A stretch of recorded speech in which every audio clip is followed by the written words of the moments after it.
But first, we set our attention to a story at the state's largest newspaper, the Albuquerque Journal. Late last month, executive editor Patrick Etheridge pleaded guilty to a shoplifting charge he picked up on August 24th at a Rio Rancho Walmart. Etheridge was charged with a petty misdemeanor and later sentenced to 90 days in jail after pleading guilty. Municipal Court Judge Michael Gibson suspended all but 10 days of the sentence, and Etheridge was locked up last week. According to the criminal complaint, Walmart employees called Rio Rancho police about a disorderly family in the store.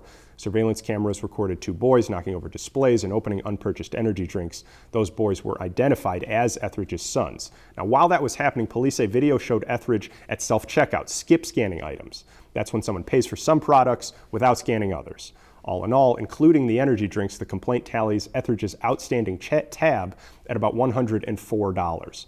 Etheridge's attorney tells us his client offered to pay for the items that he allegedly hadn't scanned, but the store declined. The Journal broke the news of its editor's arrest and sentencing on September 27th, an entire month after the criminal complaint was filed. We've since learned that Journal publisher Bill Lang didn't know about the situation until after Etheridge was locked up. Lang published a statement saying his editor had been placed on a mandatory leave of absence and added, quote, "We were shocked to learn," end quote, about the charges. Now, as the paper moves forward without its executive editor, we wanted to parse through some of the questions about the future of the Journal that had already been simmering for some time. To unpack this, executive producer Jeff Proctor sits down with journalist and UNM professor Gwyneth Doland and Albuquerque-based criminal defense lawyer Kelly Golightly. Here's Jeff. Thank you, Lou. I want to begin with a disclosure. I was the criminal justice reporter for the Albuquerque Journal from 2003 to 2013.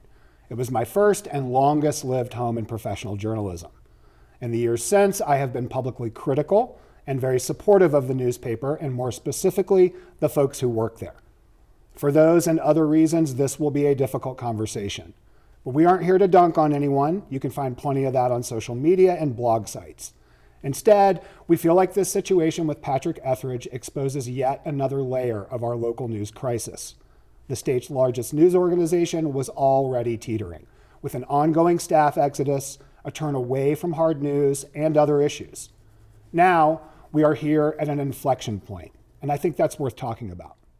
Gwyneth Doland, Kelly Golightly, welcome to New Mexico in Focus, and thank you both for doing this. Thank you. Cool. Gwyneth, our viewers will recognize you as the politics correspondent for this show. You are also a professor of practice in the UNM Communication Journalism Department, and this semester you're teaching media ethics. So let's start there. What is the ethical conundrum that this has created for Bill Lang, the Journal's owner and publisher? Yeah, I think this is a difficult ethical conundrum. And look, I'm no angel, I'm not a perfect person, but I think about ethics and I train young people to think about that in terms of their professional lives here. For me, this is not about the shoplifting, right? I think that we can probably easily come to some sort of understanding of how this happened. Maybe it was a misunderstanding, whatever. The issue here is about trust and truth and leadership. Put yourself in the publisher's shoes here, right?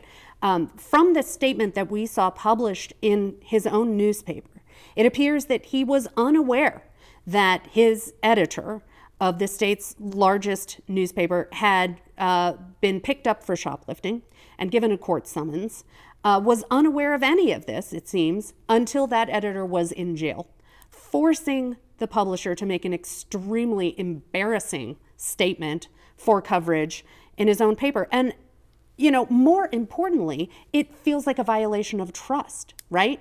Why would you not come tell me this thing, right? You need trust between the publisher and the editor. Between employer and employee. Mm-hmm. And this is the kind of situation you can see in any industry, right? Why wouldn't you tell me that this thing happened? But it's more important than that because our whole business is truth and trust. And if you can't demonstrate that on a micro level, how can you do that on a macro level? Yeah, that's a fair question. Kelly, I want to go to you. I feel like there may, if we're talking about the possibility of a second chance for this guy, and as we tape this, it's Thursday morning. He may have lost his job, gotten out of jail, who knows what by the time folks see this on Friday night. But I'm curious the way you think about this newspaper and the stance that it has taken, the claim that it has staked on the issue of retail crime, how has that shaped public perception and the conversation around this issue? Well, I think it's done a number of things. And one of them is, first of all, this newspaper is not friendly to the court system. It's, in my mind, it's extremely judgmental. It has the attitude that if you're a defendant, you're guilty. You did it. There's nothing further to be said or done. When I have made arguments in the court, I have found sometimes my arguments to be not taken as strongly as I thought they should be. And that's not about the reporters that I've spoken with at the Journal. I'm talking about like opinion pieces. I'm talking about the readership writing in.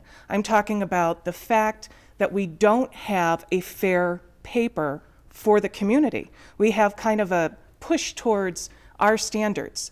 And so what I think we have is this retail shoplifting. It's become a bigger picture in the legislature than it has in a long time, right? We have the aggregate shoplifting so that if you do multiple shoplifting at different times, it can be put together as one instance for a greater penalty. You know, we've got, this is a petty misdemeanor, he got a summons. That sounds like a traffic ticket. He walked into what he thought was maybe a traffic ticket and said, yeah, I didn't scan some items. Was it a mistake? Did he intend to leave with those purchases without paying for them? We don't know. He wasn't represented. His defense wasn't fleshed out. We don't know what he was thinking. So one of the things when we talk about this retail shoplifting, some people will say it's a victimless crime. That's debatable. There's true that there's not an actual victim, but we have Home Depot and Lowe's and some of these other stores that are closing because of the shrinkage. So we do want to take it seriously, of course. But in this situation, we're looking at somebody from the mainstream who's only seen this record of people in poverty being shoplifters. So he comes to court like, yeah, I didn't scan it. And now he's in jail. Yeah. Now he can probably absorb 10 days of not working. We're going to get to consequences in the next segment, Kelly. I definitely want to talk about that. There are lots of people who are rung up on shoplifting who don't make $120,000 a year. But the point here is that there's some hypocrisy in this. And I want to pivot to something else really quickly. Things already were not well at the largest news organization in the state, my former employer. I'm going to read a list of names right now. These are folks who have left the newspaper in just the last handful of years, many of them since Patrick Etheridge. So here's the list: Jessica Dyer, Elena Mensinger, Roberto Rosales, Adolphe Pierre-Louis, Rick Nathanson, Esteban Candelaria, Robert Brownman, Elise Kaplan, Katie Barnett, Stan McKay. That is a massive list. Tons of institutional memory just gone. So Gwyneth, what the hell is going on at the Journal, and who is responsible ultimately for this? It's leadership, right? I mean, ultimately, the publisher is responsible, and I don't want to, pin him here, but that's what it means when you are the person whose family has owned this newspaper for nearly 100 years. It's your name on the masthead. That puts him in a tough spot, right? He's backed into a corner on this because of what the paper has done about the strategy of the crime coverage. It is a small crisis that's part of the larger news crisis we've been talking about in here. 100 years ago, to have this newspaper was like printing money, right? I mean, it just raked in the money. Today, the Albuquerque Journal this is really it's a real estate company. All that stuff. Journal Center. Journal Center, right? This paper desperately needs a turnaround, as many do, right? Many newspapers are desperately in need of a turnaround. This family seems like they have the money to do it. Do they have the leadership to do it? Do they want to do it, right? They need leadership of vision, experience, and integrity to power this turnaround, and that's not what we're seeing right now. I want to make very, very clear here, to your point, Bill Lang, the publisher and owner of the newspaper, he hired Patrick Etheridge, and Patrick Etheridge is on the editorial board, which you just mentioned a moment ago, that's taken some of these incredibly draconian positions. So for me, I know I don't want to live in a city of 500,000 people that doesn't have a functioning daily newspaper. I'm interested from your perspective, how is a newspaper supposed to work in terms of informing and shaping public conversation around policy? So there's a couple of things that I think are really valuable with this. And one is that we receive fair reporting, right? And by fair reporting, I don't just mean that the person who's coming and watching my trial give an accurate representation of what he witnessed. He has been doing that, by the way. What I'm talking about is that the opinion pieces are only slanted towards this crime and punishment. So I can't pick a jury that doesn't think that crime is out of control, that gun control is out of control, that everybody sitting in that chair has done something horrible, that the homeless people are more violent than, a snapshot of society. So that's my concern, is I want to see functioning reporting. I also don't appreciate that the police and the DA's office are often requested to give their opinion about a pending case, and I'm not called. Why am I not called? Isn't there a responsibility that if you're going to be promoting one side, I also have the ability to promote mine? There is, yes. Go ahead, Gwyneth. I mean, I think the bigger picture here is that the responsibility of journalism today is to report on what's happening in your community. Who's been arrested? What are the statistics? What are the trends? What's happening at city council or whatever? But also to create an environment in which your audience can come to solutions, right? And to talk about ways that these problems could be solved, and to kind of move away from this daily drumbeat of murder and domestic violence and drug use and shoplifting and all of that, to step back and say, how can we as a news organization help these people in this community change this and take that higher level perspective? It's a lot harder. So there has been a vacuum created, obviously, by some of the failings at the Albuquerque Journal. We just made a show about this a couple of months ago in terms of the ideas and the innovations that are taking place to fill some of those gaps. What are some of those innovations, and has the Journal been a part of trying to save local news? Look, I've had a lot of students and graduates of UNM who are working at the Journal now and who have worked there, ever since I've started teaching. I think they're doing a great job. Again, it's at the top where we need to see these new ideas coming. I don't feel like the Journal has been a part of these conversations. And, we throw local news summits here. We bring in experts from all over the country. We do a lot of these kind of community functions and things like this. And I don't get any buy-in from the Journal above the, reporter level. And that's fine. But I think it's indicative of this old-fashioned view of like, we are the big guy in the room. Like, we don't need you. We are too big to fail, right? And the scary part is they're not too big to fail at all. Other news rooms are experimenting with all sorts of multi-platform reporting, and the Journal has not. I know they've tried a little bit, but haven't been successful.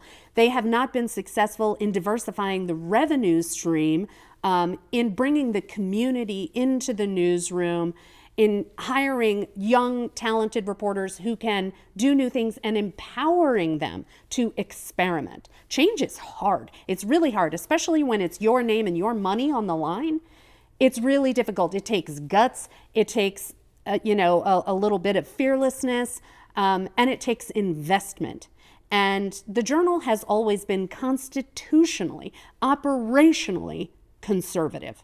And I think this is maybe the moment where there could be a change. I want to kind of end there. We've got a couple of minutes left, and I want to kick this to both of you. But you and I have both spoken with some staffers since this Etheridge situation came up. It is definitely my sense, and I think it's yours too, he wasn't particularly popular or really involved very much in the journalism that the newspaper has been producing. So you just mentioned an opportunity here. Are you confident with the present ownership of the newspaper that something different could happen here? I'm hopeful that this is a moment that kind of puts a little crack in the way that things have always been done there. I mean, it's been business as usual for a really long time. And I think this points to a crisis that there is a vacuum at the top of this newspaper. They lost a massive amount of talent at the top level just in the past 5 years. And so now there's no one to train up these other folks. There's no one to lead them. There's no one to point them in a new direction, give them the tools and the skills that they need to pursue this vision. There's very little accountability reporting happening at this paper. There's no investigative reporting happening on a daily basis. You look at the newsletter of the Santa Fe New Mexican and you're like, oh, that's where it is. That's where everyone is, and that's where all the news is actually happening. I look at the newsletter in the Albuquerque Journal, and it's like Pet Parade, and a new Twisters has opened, and it's like blah blah corn maze weekend, and that's it. The New Mexican is also where you'll find the names of most of the old Journal reporters. Kelly, I got about a minute left. What is your hope for what this newspaper could be, and do you think it's possible? Well, let me tell you that the Santa Fe calls me almost every time I'm in court, okay? Their reporting, they try very hard to be fair. They try very hard to get the story cleaner. That's been my experience. So I'd like to see reporters that were more interested in getting a fuller picture. Gotcha. Thanks to both of you. That's all the time we have for now, but we'll meet back here at the end of the show to talk about the legal case against Etheridge, what it says about our state's criminal justice system, and how we talk about that.